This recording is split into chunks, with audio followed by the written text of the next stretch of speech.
metode penelitian. Di sini saya akan menjelaskan tentang desain penelitian. Desain penelitian adalah rancangan penelitian yang menjelaskan berbagai cara yang digunakan untuk menjawab permasalahan penelitian. Misalnya populasi dan sampel, jenis data, definisi operasional, metode analisis. Definisi operasional adalah cara mengukur variabel dengan menggunakan berbagai skala, macam-macam skala pengukuran. Macam-macam skala pengukuran yaitu tempat pertama skala nominal, skala ordinal, skala interval, skala rasio. Skala interval atau Likert digunakan untuk mengukur sikap, pendapat, dan persepsi seseorang atau sekelompok orang tentang fenomena. Dengan skala Likert, variabel dijabarkan sebagai indikator, kemudian indikator dijadikan item-item pertanyaan. Jawaban setiap item instrumen mempunyai gradasi dari sangat positif sampai sangat negatif. Skala Likert. Contoh alternatif jawaban dalam skala Likert: A. Sangat setuju, B. Setuju, C. Ragu-ragu, D. Tidak setuju, E. Sangat tidak setuju. A. Sangat positif, B. Positif, C. Negatif, D. Sangat negatif.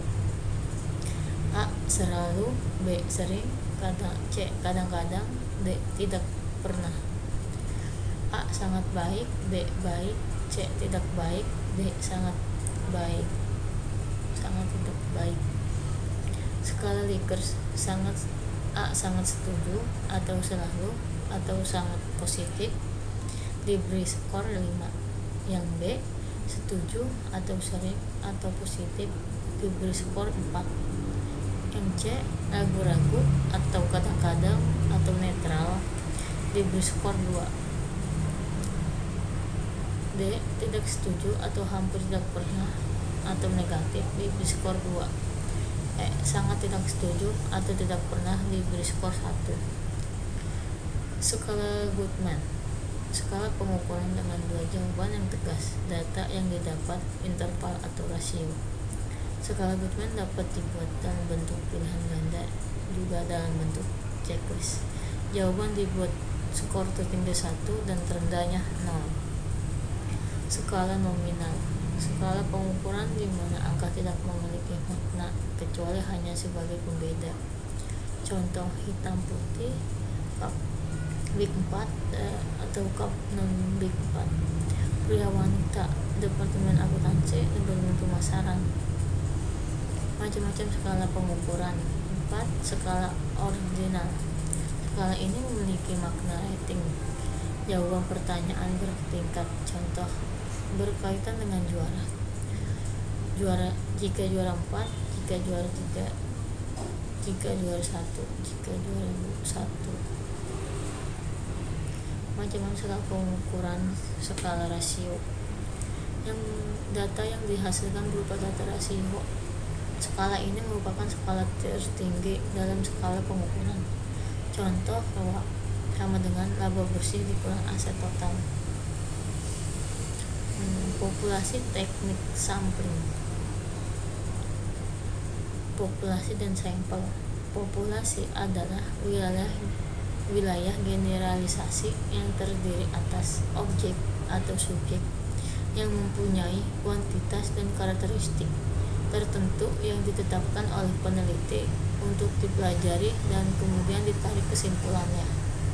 Sampel adalah sebagian dari jumlah dan karakteristik yang dimiliki oleh populasi.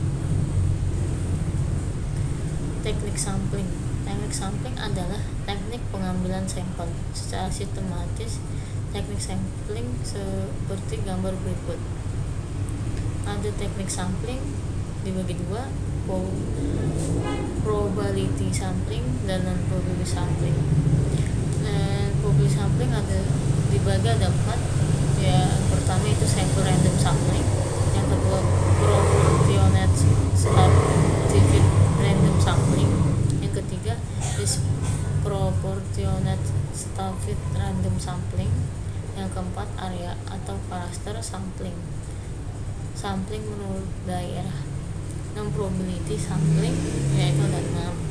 Pertama, sampling sistematis. Kedua, sampling kotak. Ketiga, sampling aksidental. Yang keempat, purposive sampling. Yang kelima, sampling jenuh. Yang keenam, snowball sampling. Teknik sampling. Probability sampling adalah teknik sampling yang memberikan peluang yang sama bagi setiap unsur atau anggota populasi untuk dipilih menjadi anggota sampel. Teknik ini meliputi sampel random sampling.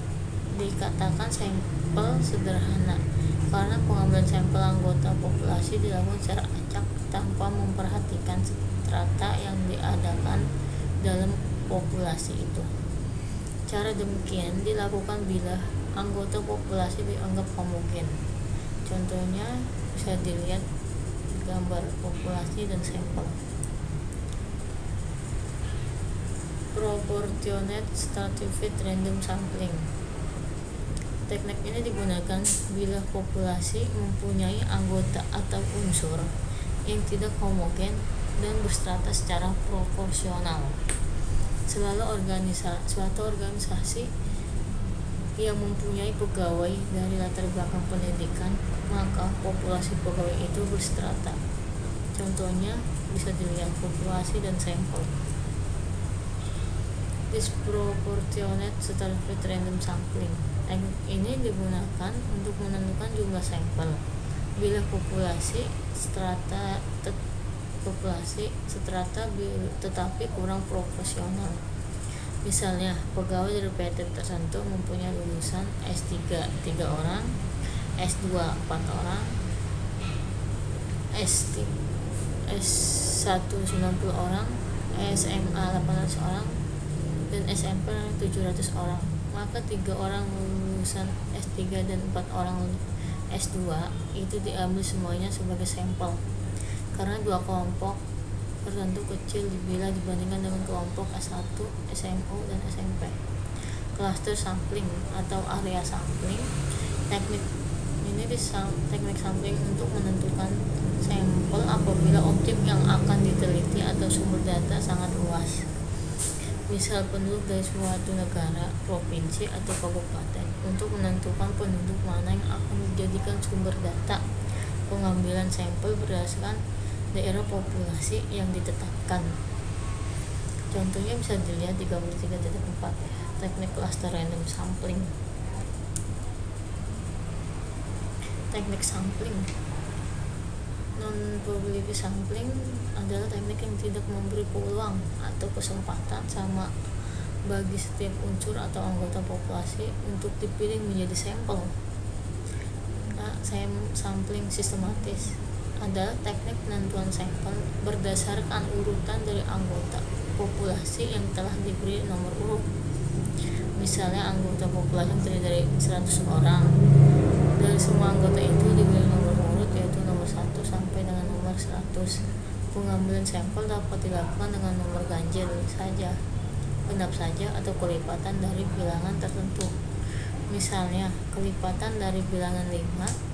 Untuk ini maka yang diambil sebagai sampel adalah nomor 5, 10, 15, 20, dan seterusnya sampai 100. Sampel kotak adalah teknik untuk menentukan sampel dari populasi yang mempunyai ciri-ciri tertentu sampai jumlah kota yang diinginkan. Sebagai contoh, akan melakukan penelitian terhadap pegawai golongan 11 dan penelitian dilakukan sebagai kelompok. Setelah jumlah sampel ditentukan 100 dan jumlah anggota peneliti berjumlah 5 orang, maka setiap anggota peneliti dapat memilih sampel secara bebas sesuai dengan karakteristik yang ditentukan. Golongan 11 sebanyak 20 orang. Sampling aksiden